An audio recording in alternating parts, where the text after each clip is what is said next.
Feliz tarde, amigos. Bienvenidos a su espacio Venezuela Empresarial. Como siempre por Unión Radio 105.3 FM. Les habla Mari Menuto bajo la producción de Nélida Marín y Luis Enrique Fuentes. Les invitamos a visitar desde ya nuestra agencia de noticias www.venezuelaempresarial.com.be y a seguirnos en Twitter @BE-Piso-Empresarial. @BE-Piso-Empresarial, porque nos interesan muchísimo sus comentarios. El tema de hoy, amigos, vamos a estar tratando acerca del default en el país. Luego de que varios analistas internacionales, expertos económicos y publicaciones financieras especializadas dediquen sus estudios a la más grave contracción económica en lo que dice que son los últimos 25 años. Por su parte, la revista Forbes pronostica inminente default en Venezuela. Ellos dicen que la pregunta no es si habrá default, sino cuándo será que anunciará el default. La publicación refiere que Venezuela tendría que usar el 90% de sus ingresos petroleros para cumplir con sus obligaciones de la deuda. Por su parte, Financial Times anuncia que los mercados se preparan para un default en Venezuela. También el Nuevo Herald nos coloca en el umbral entre la hambruna y el default. Washington Post publica que estamos al borde del colapso económico. Pero, ¿qué es el default? ¿Cómo se define? ¿Qué consecuencias traen la macro y microeconomía? ¿Qué le ocurre a un país que no paga su deuda externa? ¿Refinanciamiento? ¿Cómo se mantiene su presupuesto nacional? ¿Cómo afecta eso a la empresa y cómo a los ciudadanos? El default va más allá de la viabilidad de la producción y resolverá cómo se relacionan las colas con este tema de quiebra país. Pues bueno, ya nos enteraremos de todos esos detalles, amigos. No se vayan con este tema tan importante. Vamos a empezar de una vez con las noticias. Vamos a anunciar cuáles han sido las noticias más importantes ocurridas en esta semana en el sector productivo nacional. Creada la comisión para investigar desfalco de Cadivi. En la sesión de este miércoles, la Comisión de Contraloría de la Asamblea Nacional acordó la solicitud de comparecencia a Jorge Giordani y Héctor Navarro por la adjudicación fraudulenta de 25 millardos de dólares, cuando ambos asumían cargos en el tren ministerial del fallecido presidente Hugo Chávez. Como otra información tenemos, autoridades del Banco Central de Venezuela y Cencoex no comparecieron ante la Asamblea. Las autoridades del Banco Central de Venezuela, el Centro Nacional de Comercio Exterior y el Ministerio de Finanzas no asistieron la mañana del miércoles a la Asamblea Nacional para comparecer por el fallo en la entrega de divisas a los venezolanos en el exterior. Por otro lado, la Comisión de Política Exterior pautó una nueva reunión para el día 17 de febrero. Recuerden que tanto pensionados como estudiantes venezolanos están esperando sus divisas en el exterior en situación bastante desesperada. La Asamblea Nacional rechaza elevar la unidad tributaria. El diputado Alfonso Marquina aseguró este miércoles que la Comisión de Finanzas no actúa al margen de la ley y por ello le exigen al Banco Central de Venezuela y al Instituto Nacional de Estadísticas publicar los precios de todo el año 2015 para que el CENIAT pueda hacer cálculo metodológico y remitir nuevamente a la Asamblea Nacional. Tenemos también que Fede Cámaras y Averu firman convenio de cooperación para la educación superior. La Federación de Cámaras y Asociaciones de Comercio y Producción en Venezuela, Fede Cámaras, firmó junto a la Asociación Venezolana de Rectores Universitarios el convenio de cooperación para el desarrollo social, productivo y la educación superior, con el fin de reafirmar alianzas entre el empresariado y las diferentes instituciones académicas del país, cuya estrategia se estableció desde el año 2012. Bueno, amigos, ya un poco más empapados de lo que ha ocurrido en el sector empresarial y productivo del país. Vamos, como siempre, a nuestro análisis y algo más, nuestra sección más interesante del programa. Porque aquí tenemos, como siempre, a cargo del doctor Arquímedes Román, él es consultor de empresas, fundador y director de la Sociedad de Asesores de Industria y Comercio SAIC. Bienvenido, Arquímedes. Buenas tardes, Ari. Igualmente para todos los escuchas del programa, gran placer estar nuevamente acá con ustedes. Muchas gracias, Arquímedes. Mira, vamos a conversar. Estos últimos 17 años han definido a un nuevo venezolano, Arquímedes. Yo pienso que tú estás tan claro como yo en que realmente ahorita somos venezolanos totalmente distintos. Tenemos un mayor interés en el entorno político, económico y social y una sed de entender y conocer temas reservados antes quizás por los académicos, por los estudiosos, por los consultores. Y bueno, como que el ciudadano común no se metía en mucho rollo de entender o aprender.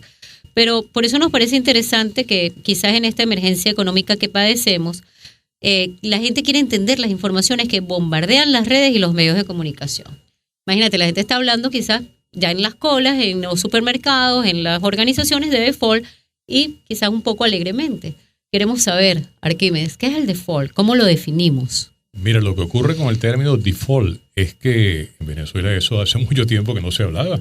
Uh-huh. Eso es una situación nueva, propia de este tiempo. El default en Venezuela hace muchísimos años que nadie pensaba en eso porque no estaba planteado. Ahora, como tú lo anunciaste en los titulares, sí está planteado, está prácticamente anunciado. Algunos los esperan de un momento a otro y parece que es una realidad inevitable. Ahora, ¿qué es default? Evidentemente esa palabra no es castellana.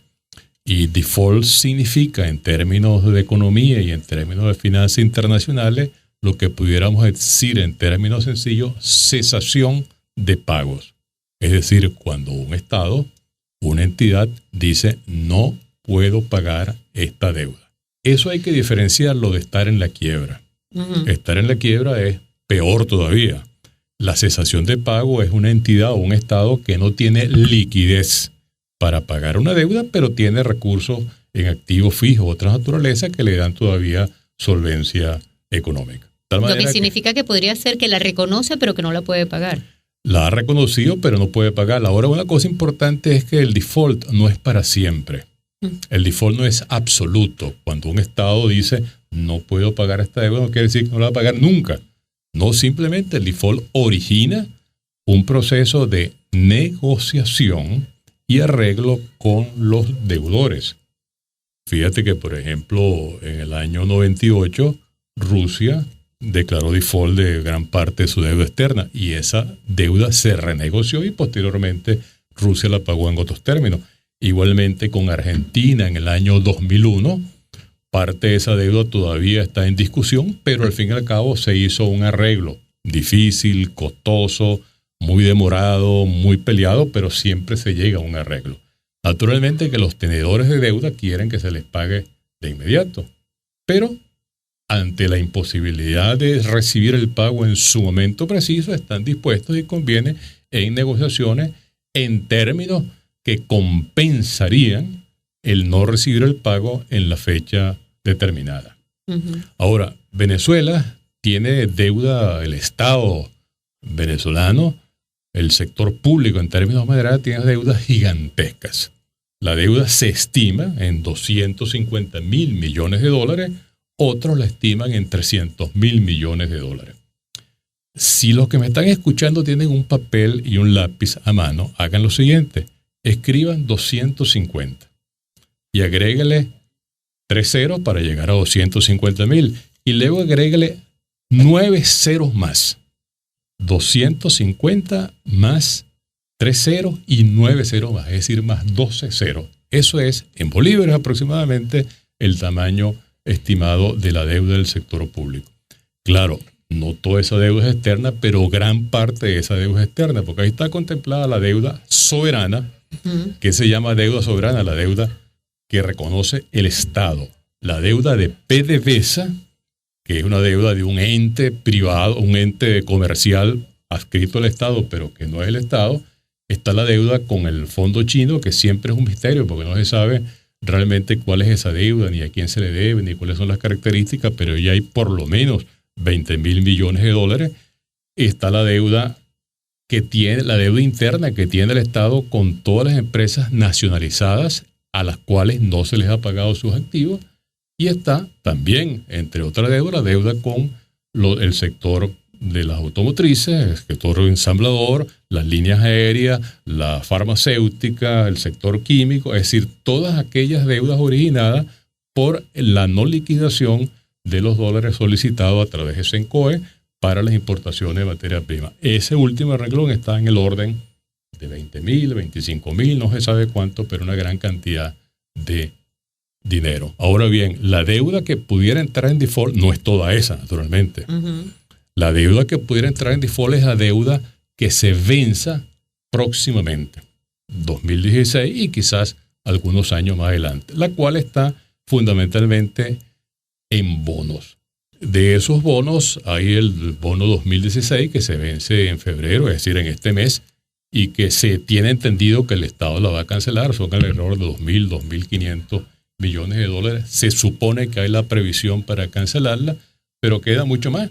Quedan 10.000, 12.000 o 15.000 millones de dólares que deben pagarse este año, para los cuales el Estado muy posiblemente no tiene cómo responder. Uh-huh. Entonces se le va a presentar al Estado la pregunta: ¿qué hacemos? ¿Pagamos la deuda o empleamos estos 10.000, 12.000 o 15.000 millones de dólares en importaciones de farmacia, medicamentos, comida, materia prima para la manufactura, etcétera, etcétera? Pareciera que la decisión debe ir por el lado de: vamos a renegociar esa deuda, vamos a ponerlo un poquito más lejos y vamos a emplear esa liquidez que pudiéramos tener por vía del ingreso petrolero en suplir las necesidades más importantes e inmediatas del país. Comprar comida y medicina, comprar productos terminados. Fíjate tú, si actualmente no hay suficientes medicinas, ¿cómo sería el panorama si el Estado decide pagar en lugar de comprar para importaciones? Ahora fíjate que esa situación es bien difícil, en toda manera que va a entrarse muy posiblemente, si ese default se inicia, se declara, se consuma, un proceso de negociación con los tenedores de bonos para convenir nuevos plazos, nuevos intereses, y eso va a ser un proceso largo, como fue largo el proceso que tuvo Argentina en el 2001, que todavía tiene sus coletazos por allí. Cuando esto ocurre, hay unos animalitos que empiezan a dar vueltas, que son los buitres, los llamados fondos buitres, porque el valor de los bonos venezolanos, que ya está muy bajo, está en promedio en 30 y tanto %, va a caer aún más. Y esa es la oportunidad en la cual los fondos buitres aprovechan para comprar esos bonos a valores absolutamente irrisorios y luego cobrarlos a su valor nominal unos pocos años más adelante. De tal manera que a grandes rasgos ese sería el concepto de default. Cesación de pago, no es quiebra, es simplemente declaración de que una deuda, una determinada deuda, por ejemplo la del 2016, quizás 17, quizás 18, no se puede pagar y vamos a renegociarla. Excelente, estoy segura que todos nuestros oyentes están muchísimo más claros ya de qué vamos a conversar hoy en el programa. Muchísimas gracias, Arquímedes. Y bueno, siempre a tu orden. Y feliz cumpleaños atrasado. Vamos a unos breves comerciales. Enseguida regresamos con Domingo Sifontes, profundizando este tema, default en Venezuela. Amigos, estamos de regreso con Venezuela Empresarial. Nosotros respaldamos a las empresas con el poder de la información.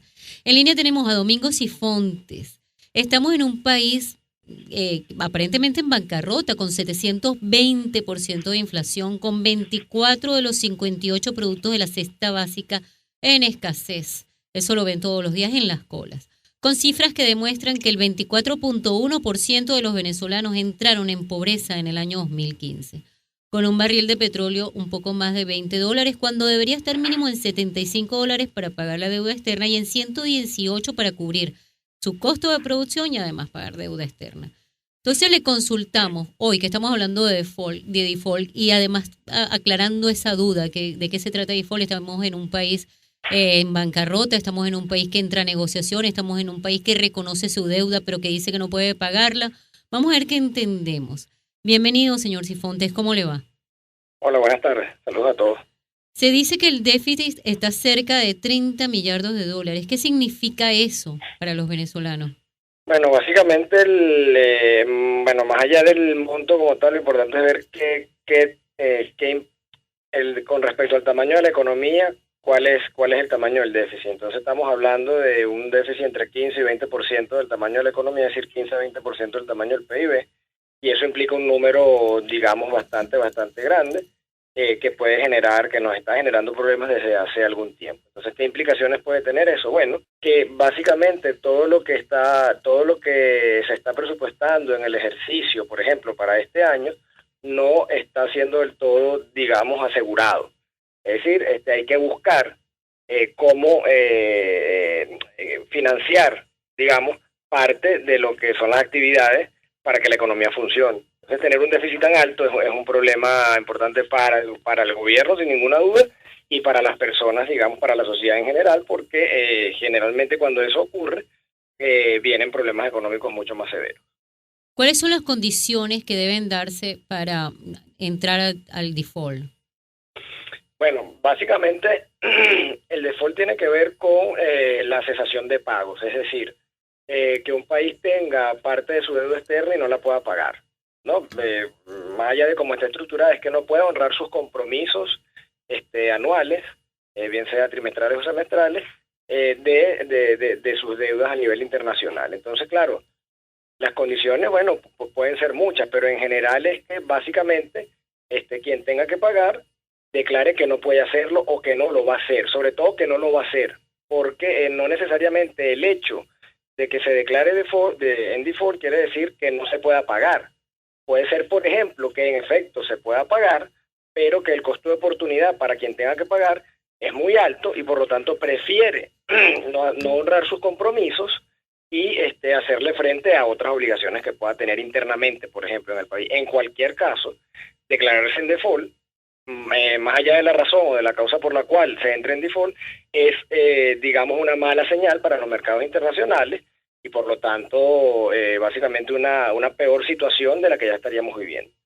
Claro, justamente por eso, entendiendo el hecho de que Venezuela le pueda reconocer al mundo que está en default y que prefiere, ya sea el caso de un costo de oportunidad, adquirir quizás producto, materia prima terminada, productos ya terminados, para solventar la grave crisis económica que tenemos. Ciertamente es un mensaje grave para inversionistas y para proveedores internacionales reconocer que estamos en default, ¿no? Sí, claro, porque es que lo que está queriendo decir cuando tú te declaras en default es que tú no vas a pagar lo que debes, y no pagar lo que debes es que vas a dejar a los tenedores de bonos, digamos, con los crespos hechos, es decir, no le vas a pagar su capital y los intereses a la fecha de vencimiento que se requiere. Por ejemplo, Venezuela necesita honrar este año aproximadamente 19.227 millones de dólares a lo largo de todo el año. ¿Ok? Uh-huh. Entonces, bueno, claro, la parte del primer trimestre seguramente no va a haber problema. El problema se presenta con toda la carga que viene para el último trimestre del año. ¿Ok? Entonces, claro, mientras el tema de los precios del petróleo se mantengan de la manera que se está sucediendo, bueno, se comienza a pensar ciertamente que existe la posibilidad de que podamos tener apremio para pagar o para honrar toda la deuda que este año tenemos que pagar entre capital e interés. Entonces, la peor señal que puede dar un gobierno, digamos, y una economía, es no pagar sus deudas internacionales. O sea, es una muy mala señal porque es que, entre otras cosas, como parte de ese déficit que tenemos, nosotros tenemos que cubrir ese déficit. Y la manera de cubrir ese déficit es con financiamiento externo. Entonces, si necesitamos dinero externo para poder hacer frente a nuestros compromisos internos, nuestras necesidades económicas, y vamos y nos declaramos en default, entonces ¿quién nos va a prestar? Nadie nos va a prestar, porque ¿quién le presta a alguien que es mala paga? Porque lo que se traduce una cesación de pago es que es un gobierno que es mala paga. Entonces, desde ese punto de vista, nadie nos prestaría, y eso agravaría muchísimo más la situación económica del país. Hemos estado en otros momentos, señor Cifontes, y analizando el tema que vamos a trabajar el día de hoy, vimos y estudiamos que hemos estado en otros momentos en el país con precios muy bajos del petróleo y aún así, pues el país no entró en default. No había escasez, no había desabastecimiento, ni había la crisis en las proporciones en las que estamos viviendo ahorita. Es decir, ya habían existido momentos económicos en los cuales el precio del petróleo bajaba mucho, pues no podía equiparar el presupuesto nacional, pero no estábamos en cola, no estábamos haciendo esta emergencia de salud y esta emergencia alimentaria tan grave. Y entonces queríamos saber por qué no pasó antes y si está pasando ahora. ¿En qué incide esto? Bueno, lo que pasa es que, a ver, básicamente lo que ha ocurrido durante estos 10, 12, 15 años es que se generó la bonanza petrolera más grande de la historia del país, de nuestra historia contemporánea, y no se supo asignar, no se supo administrar adecuadamente. Entonces, claro, en lugar de ahorrar, mientras entraban más recursos para momentos como este, cuando el precio del petróleo bajara, lo que se hizo fue gastar más y endeudar al país de una manera, digamos, sin querer exagerar, tal vez criminal, porque es que el nivel de deuda que se obtuvo desde 2009 hasta años recientes, fue demasiado agresivo. Entonces el gobierno, en lugar de ahorrar, se endeudó. Y se endeudó porque tenía mucha plata y pensaba que no iba a tener ningún tipo de problema. Entonces, ¿por qué estamos llegando a este momento? Bueno, estamos llegando a este momento en parte de la coyuntura que vivimos por el mal manejo de la política económica. Fíjese, el expresidente Chávez tomó el gobierno en 1999 y el barril de petróleo estaba por debajo de $10. Y la verdad es que la situación económica no era tan de tanta calamidad como la que vivimos hoy. En los años 80 con el gobierno Lucinchi pasó algo similar. Hubo escasez y tal, pero digamos el precio del petróleo también era bastante bajo. Entonces no hay ninguna razón, digamos, para que con los ingresos que generó el petróleo durante los últimos 10, 12 años, con un promedio del petróleo bastante alto, incluso rozando más de los $100, incluso superior a ese nivel, esté pasando lo que está pasando. Entonces, claro, mucho se dice, por ejemplo, del segundo gobierno de Rafael Caldera, cuando la inflación superó el 100%, pero resulta que en ese año, cuando la inflación fue un poco más del 100%, 103%, esa no fue la mayor inflación del planeta.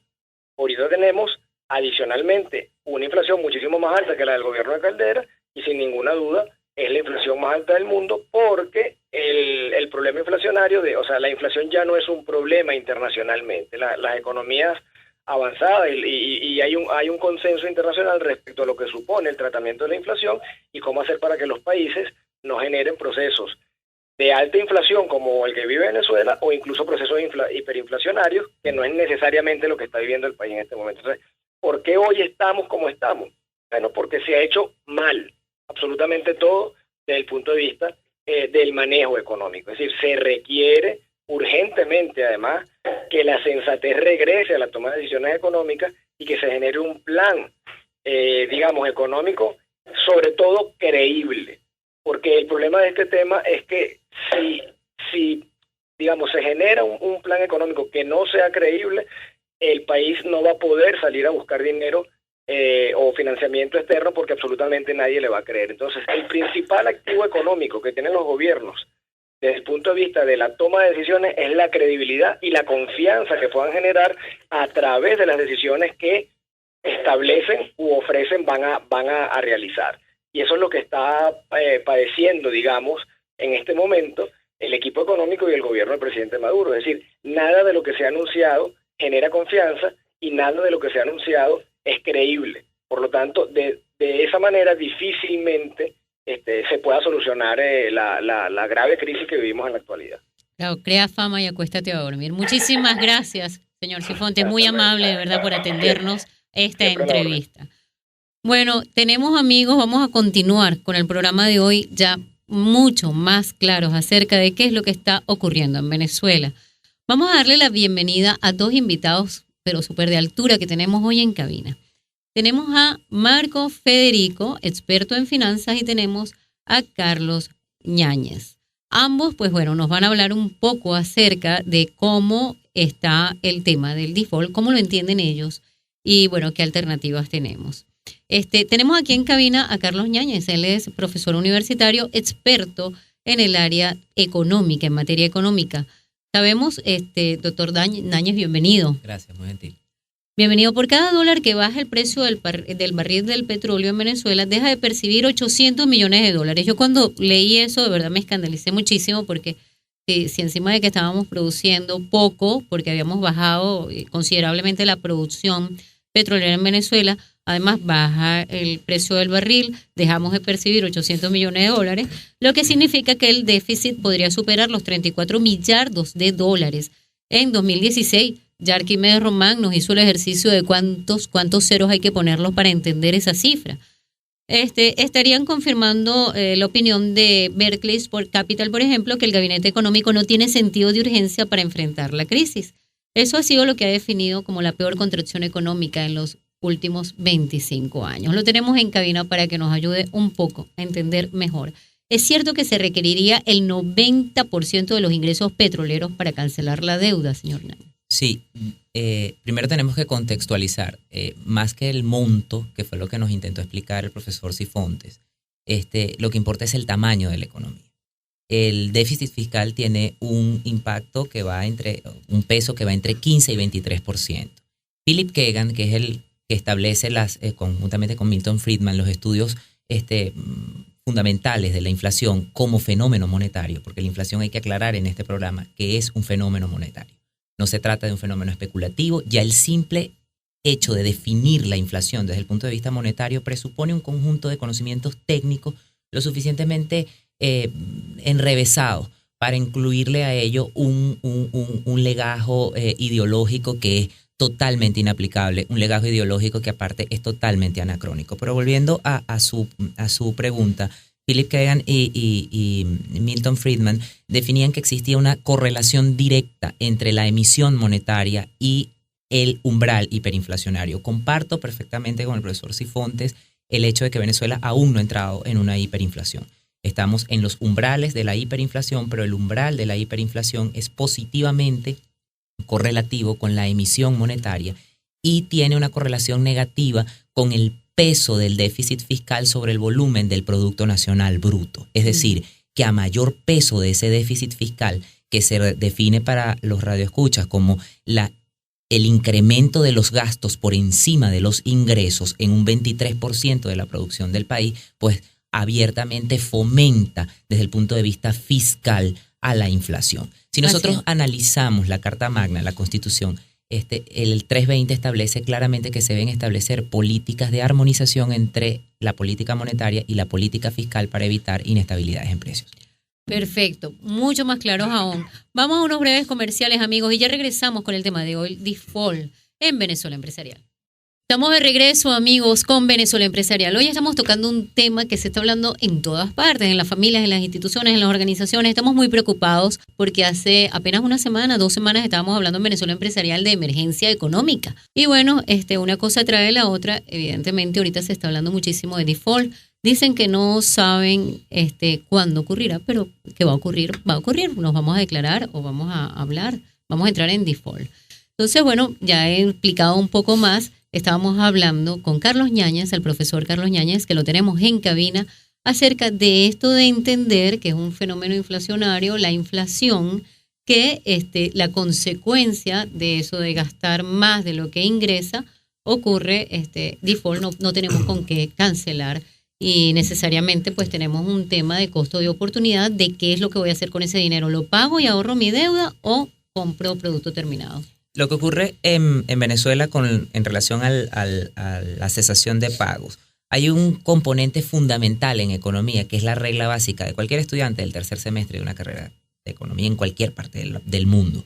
Es el concepto de la demanda agregada. La demanda agregada está asociada por el consumo, la inversión, el gasto público y el componente externo, donde tengo las exportaciones menos las importaciones. Un gobierno que gasta más de lo que le ingresa. Un gobierno que expande la economía por la vía del gasto público y fomenta el gasto público por la monetización y basado en un boom petrolero que nos colocó el barril de petróleo en $120 por barril, le permite evidentemente importar y sustituir toda la producción nacional por importaciones que, dicho sea de paso, eran baratísimas de adquirir.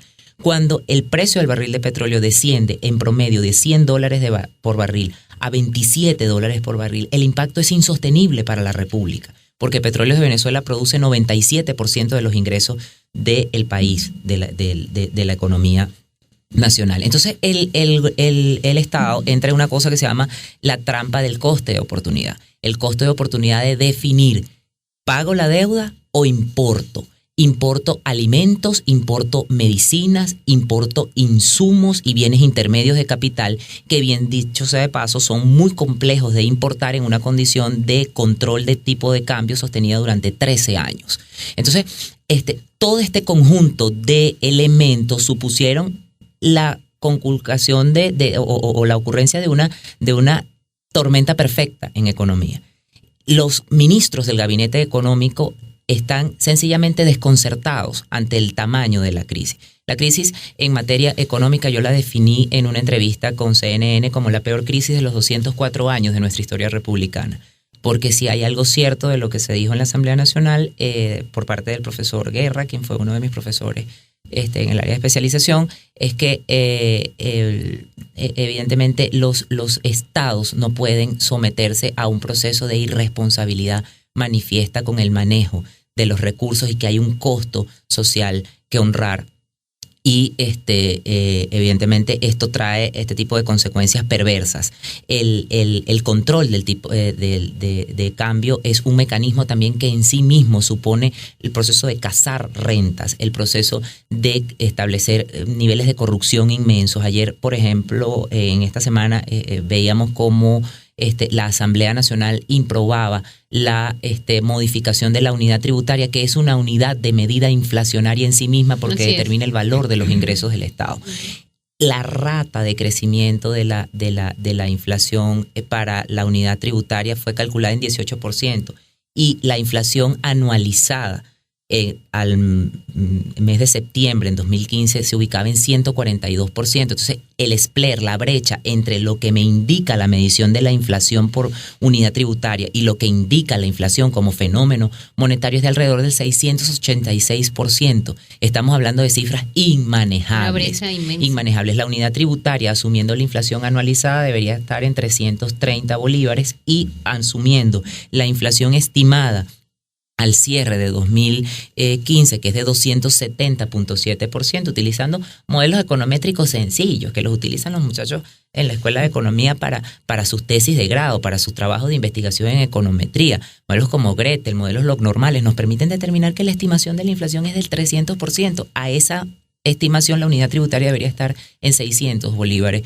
por unidad tributaria. Esto, evidentemente, requiere un concurso de todos los venezolanos y de todos los analistas económicos. Y yo quiero aclarar antes de terminar la intervención que en el mes de enero 60 economistas de las 10 principales escuelas de economía que hacen vida en la República enviamos un documento al presidente Maduro que se llamaba documento de decreto frente a la crisis, donde se planteaba la unificación cambiaria. E insisto, tenemos que unificar el tipo de cambio porque los esquemas de 4 tipos de cambios como objetivo intermedio de la política monetaria hacen evidentemente insostenible la estabilidad en precios. Así es, de hecho, de eso ya habíamos conversado en el programa, de esa oportunidad grandísima que tuvo el gobierno venezolano, donde 60 catedráticos, 60 expertos en el área económica entregaron un documento diciéndole, mira, aquí está, te vamos a fundamentar, te vamos a dar la receta, te vamos a dar recomendaciones,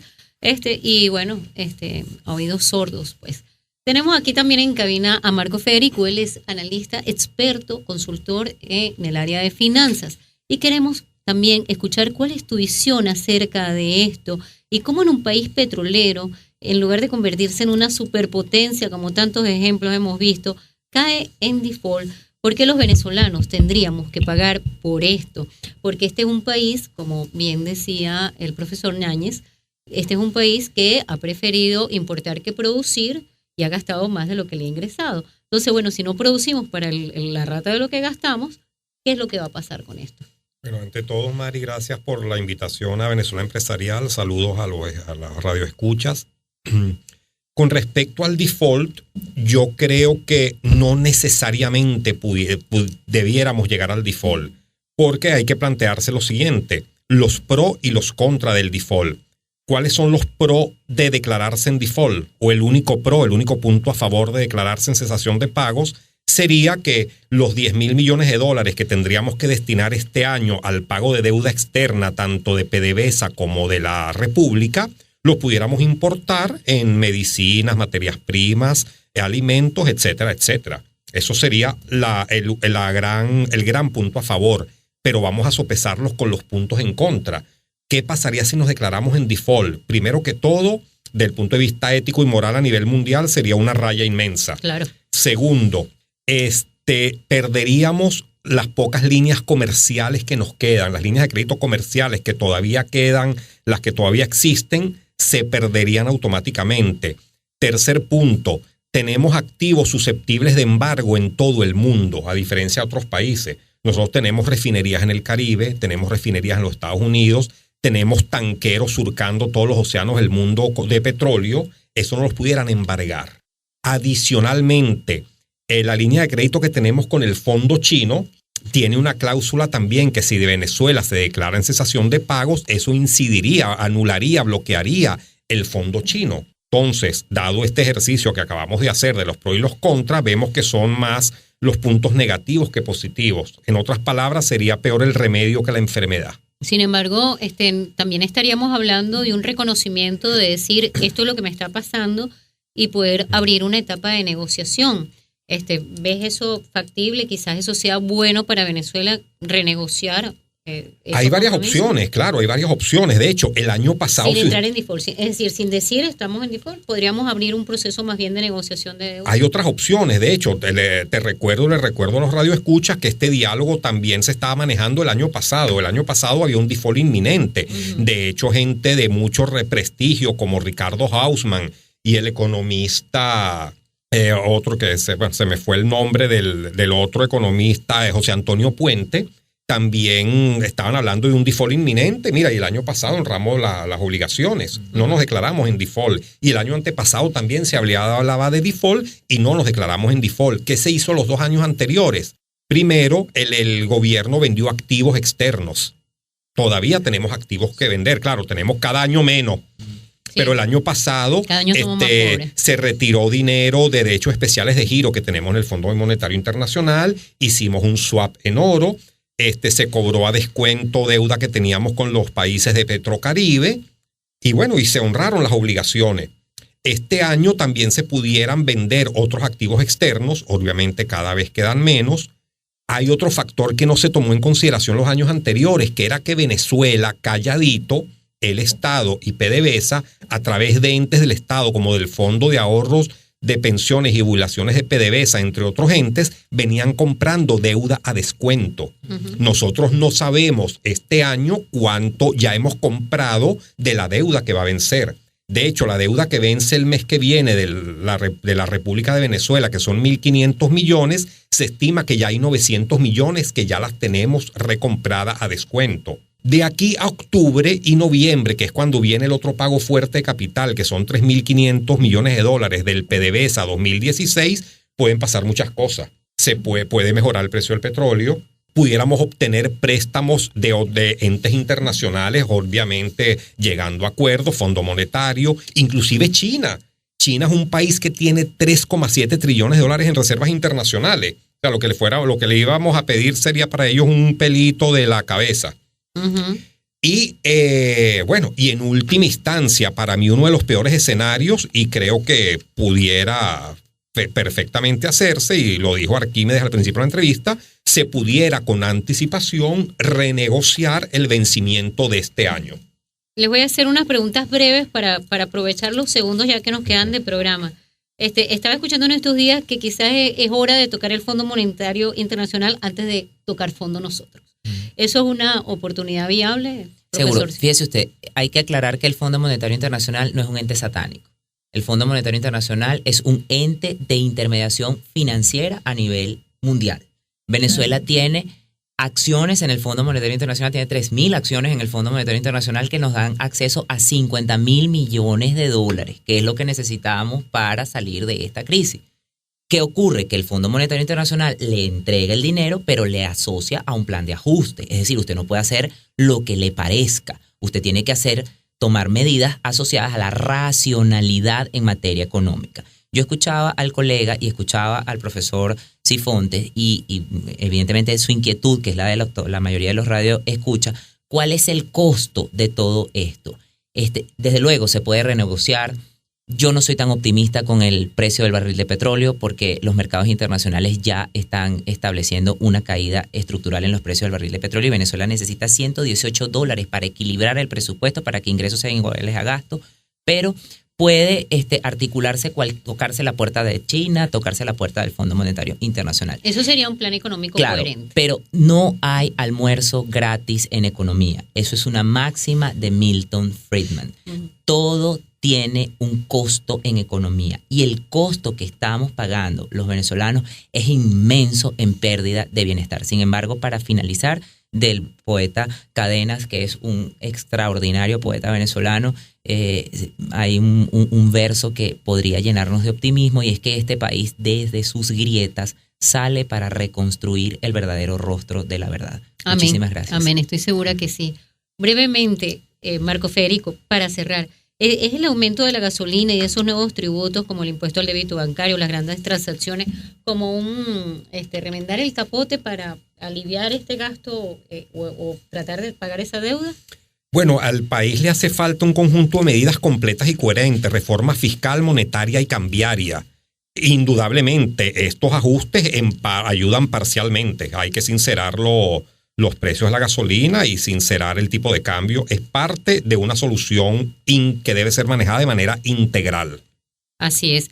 Muchísimas gracias a ambos. Yo creo que hemos tenido un programa súper de altura. Hemos entendido muchísimo, y ya como conclusión a este programa, ¿qué podemos decir? Que bueno, nos tardamos mucho tiempo en darnos cuenta de qué era lo que realmente teníamos que hacer y que teníamos que producir antes que importar, que no podíamos empezar a caer en malas famas de malos pagadores, y que bueno, que teníamos que tener credibilidad. Como consultora en el área de vocería, escuchando todo esto, yo digo, quizás nos tocó, tuvimos la oportunidad brillante de decir en su momento y de asumir una crisis y decir esto es lo que me está ocurriendo. Y eso es lo que nosotros le recomendamos a los líderes de organizaciones, de empresas, de instituciones. Si está pasando por una crisis, párese y dígalo. Esto es lo que me está ocurriendo, vamos a sentarnos, vamos a negociar, vamos a acordar y vamos a buscar soluciones. Y quizás, pues bueno, pasó un poquito tarde. Rápidamente, 2 anuncios rapiditos de nuestra agenda. La Asociación Venezolana de Gestión Humana anuncia para el mes de febrero el inicio de unos diplomados en recursos humanos. Para información, 0212-762-8355. Y cursogerenciales.com tiene para el 13 de febrero el curso denominado Redes Sociales como herramienta para emprendedores. Esa información, 0212-943-3443. Amigos, muchísimas gracias por habernos acompañado. Los esperamos el próximo sábado a las 6 de la tarde también en Venezuela Empresarial. Les habló Mari Menuto, Luis Fuentes y Nelia Marín en la producción, Boris Pirulo en los controles, María Andreina Machado en la gerencia de producción y Edgar Barrios en la dirección de la emisora por 105.3. Construyamos una Venezuela de primera, una Venezuela empresarial.